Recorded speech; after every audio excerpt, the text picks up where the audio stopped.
The National Student Financial Aid Scheme, NSFAS, has asked the Walter Sisulu University to explain how a student was accidentally paid an allowance of 14 million rand. The student allegedly spent more than 800,000 rand of the wrongfully or mistakenly allocated funds before the error was corrected. The university receives bursary funds from NSFAS and distributes them to students via a third party. Well, we're joined now by a spokesperson for the student bursary scheme. That's Kagisho Mamabolo. Kagisho, good morning to you. Just to understand, firstly, people are talking about this, of course, because it's got a lot of human interest, so much money put into an account. How does this actually system works? NSFAS pays the university, and then what happens? Well, NSFAS would fund the student first and send the university a list of students that would receive funding so that the university can allow those students to register and go to class.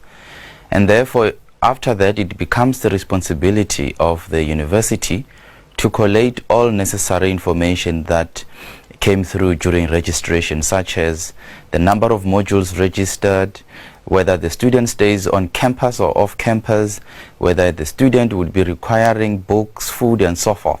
And once that data is put together, is sent to NSFAS per student, and then NSFAS generates what we call a loan agreement form, which then it is sent to the student so that the student can read the agreement form, acknowledge that indeed they have registered those modules, and indeed that they are registered for that particular year, and that they also are aware of the costs that NSFAS will be paying for the students and according to their categories as stipulated in the loan agreement form. And the student will then sign that agreement form as a form of acknowledgement, and only then NSFAS will then advance payment to the university into the university account.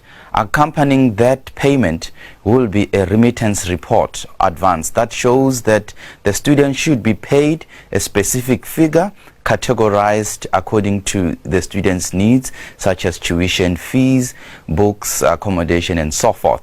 Therefore, then it becomes the responsibility of the university to just pay in advance as advised by NSFAS. After that process, then the university will then report back to NSFAS to say, we have indeed paid accordingly to the money that you have given us, or some of the students have dropped out, or they are no longer studying for one reason or another, and the money will then be sent back to NSFAS.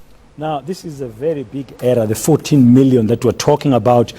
Have you had any clarity from Walter Sisulu University how this bungle came about?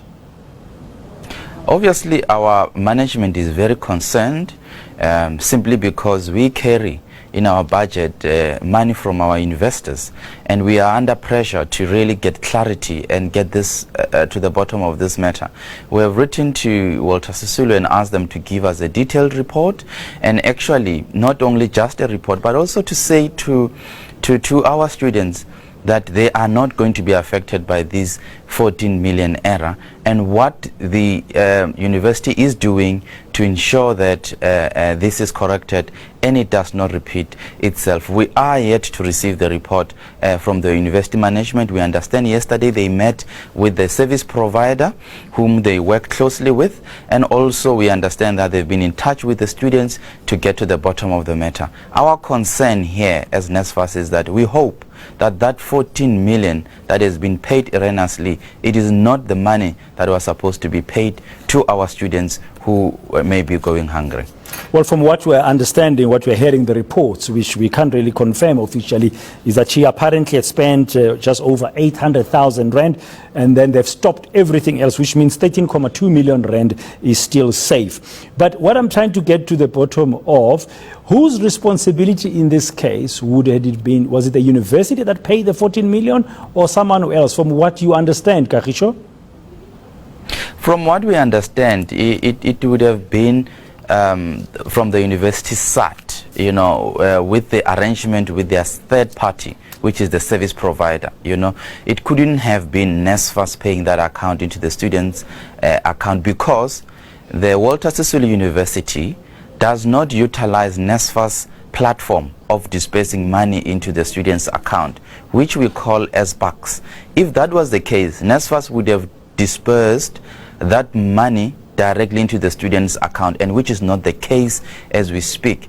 And I must just say that, and which should be a lesson to most of the students that are studying through NSFAS, is that insist on getting your loan agreement, sign it, and check how much NSFAS is funding you before you can proceed. And in this case, NSFAS is quite confident that the student concerned has signed her agreement form, is aware of how much is funded, and the university is aware how much the student is funded. So the error crept in between the university and the institution from our understanding. And that third party, that service provider, I'm sure that forensic audit or investigation they're doing will explain exactly how. Just very briefly, Kagisho, I heard you mention a system called SBox. Why is Walter Sisulu not using it?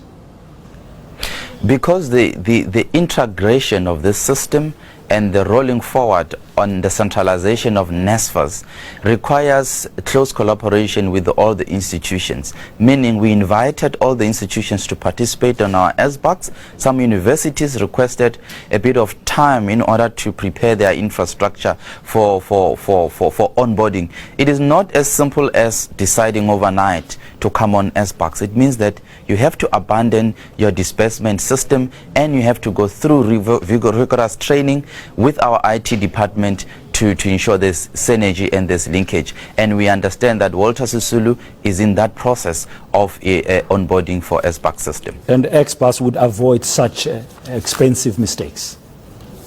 Absolutely. We have already on our SBox system over 80,000 students. We have already dispersed over 500 million, and we have never encountered such an error. And also the good thing about SBox is that it limits students from getting cash and paying at different machines randomly. It actually can raise an alert that a student is overspending or a student is involved in a fraudulent activity, and therefore alerting NSFAS and also the participating stores, which we have more than 3,000 participating stores nationwide where students can spend their vouchers. Thank you very much. That's NSFAS spokesperson Kagisho Mamabolo.